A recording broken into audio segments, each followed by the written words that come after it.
Halo, perkenalkan nama saya Fakri Usaini dari Prodi D4 Teknik Elektronika Politeknik Negeri Malang PSDKU di Kota Kediri. Di sini saya akan menjelaskan tentang konduktor, isolator, dan semikonduktor.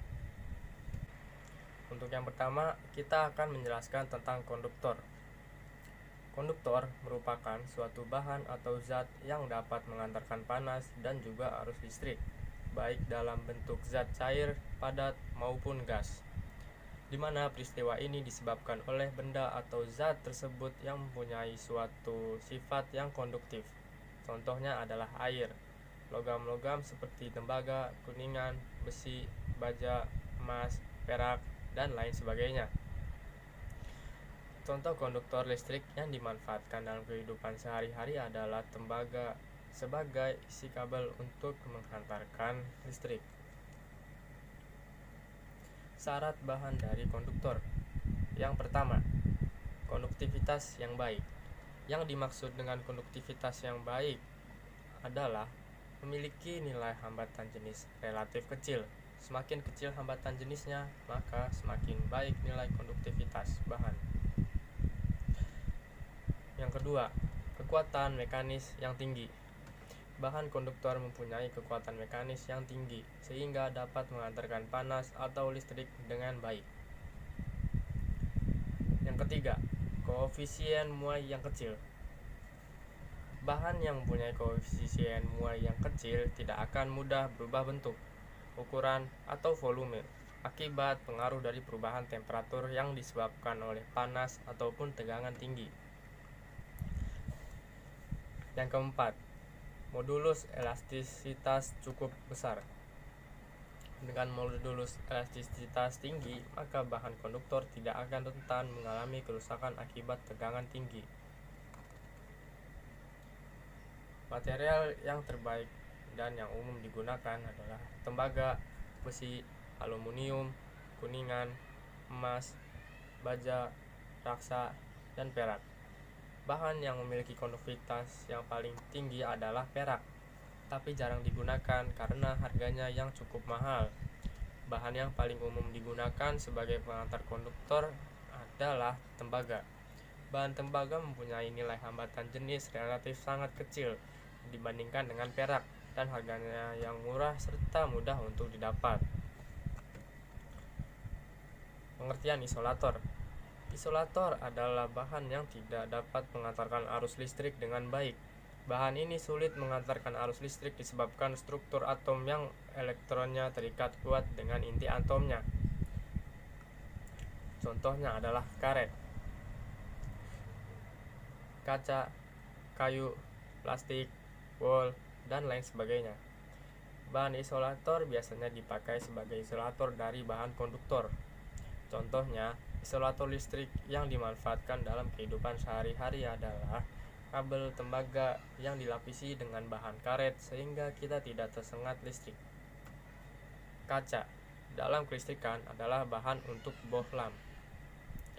Kertas termasuk bahan isolator yang berasal dari bahan serat tumbuhan. Keramik merupakan bahan isolator yang terbuat dari bahan galian tanah yang diolah dan dipanaskan menjadi bentuk yang diinginkan. Jenis keramik yang digunakan dalam kelistrikan harus memiliki kemampuan isolasi yang baik dan daya tahan yang baik. Benang merupakan bahan isolator berserat yang berasal dari kapas. Bahan benang memiliki sifat isolator sehingga biasa digunakan sebagai bahan tambahan isolasi kawat listrik. Oke, kali ini kita menjelaskan tentang kabel. Ada 3 tipe kabel, yaitu NYM, NYA, dan NYY. Kabel NYM adalah kabel dengan inti tembaga berisolasi PVC dengan inti lebih dari 1 dan berisolasi PVC di bagian luar. Kabel jenis NYM ini hanya digunakan khusus untuk instalasi tetap di dalam bangunan yang dimana di penempatannya biasa di luar atau di dalam tembok. Kabel NYA. Kabel jenis NYA adalah kabel dengan inti yang terbuat dari bahan tembaga tunggal dan dilapisi bahan isolator PVC 1 lapis. Kabel jenis ini biasanya digunakan untuk instalasi di perumahan dan instalasi kabel udara. Kabel NYY. Jenis kabel ini memiliki inti tembaga berisolasi PVC. Kabel jenis NYY dibuat untuk instalasi tetap yang ditanam di dalam tanah atau kondisi di lingkungan terbuka dengan tambahan perlindungan seperti pipa PVC atau pipa besi. Sekarang saya akan menjelaskan standar warna kabel DC dan AC. Warna kabel di dalam dunia elektrikal difungsikan sebagai simbol atau kode atau penanda untuk membedakan antara warna kabel api, kabel netral, kabel ground, dan lain-lain. Dan setiap negara di dunia kemungkinan memiliki standar penggunaan warna kabel yang berbeda dengan negara yang lainnya. Namun, untuk tahap internasional, kode warna kabel juga memiliki ketetapan yang telah disepakati guna untuk memudahkan pemasaran global barang-barang elektrik. Kode warna pada kabel instalasi arus DC. Kabel warna merah digunakan untuk positif, warna hitam digunakan untuk negatif, dan kabel warna abu-abu dan putih digunakan untuk ground. Kode warna kabel pada instalasi arus AC. Warna hitam untuk fasa 1, warna merah untuk fasa 2, warna biru untuk fasa 3, warna putih untuk netral, dan warna hijau atau hijau strip kuning untuk ground. Selanjutnya, saya akan menjelaskan AWG. AWG adalah kependekan dari American Wire Gauge yang diukur dalam satuan milimeter. Fungsi kabel AWG adalah alat listrik yang berfungsi sebagai penghantar arus listrik. Besaran kuat listrik inilah yang menentukan jenis ukuran kabel yang dipakai. Berikut akan saya tampilkan tabel AWG. Untuk cara pembacaannya adalah untuk AWG 1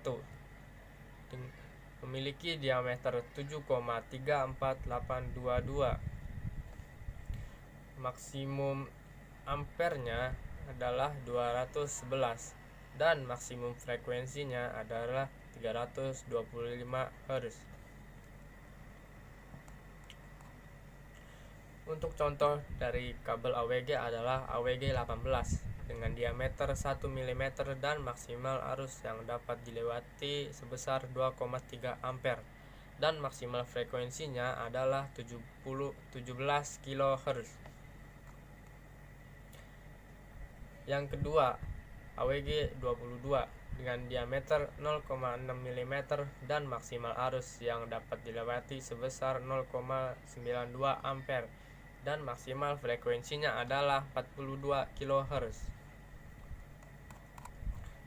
Berikutnya saya akan menjelaskan pengertian tentang semikonduktor. Semikonduktor adalah bahan yang di antara konduktor dan isolator. Artinya, bahan ini bisa berfungsi sebagai penghantar atau isolator. Macam-macam bahan semikonduktor. Jenis bahan semikonduktor yang umum digunakan ialah karbon, germanium, dan silikon. Aplikasi semikonduktor dalam komponen elektronika, yaitu untuk transistor, LED, dan dioda. Mungkin segitu saja video penjelasan dari saya, kurang lebihnya mohon dimaafkan dan sampai bertemu di video selanjutnya.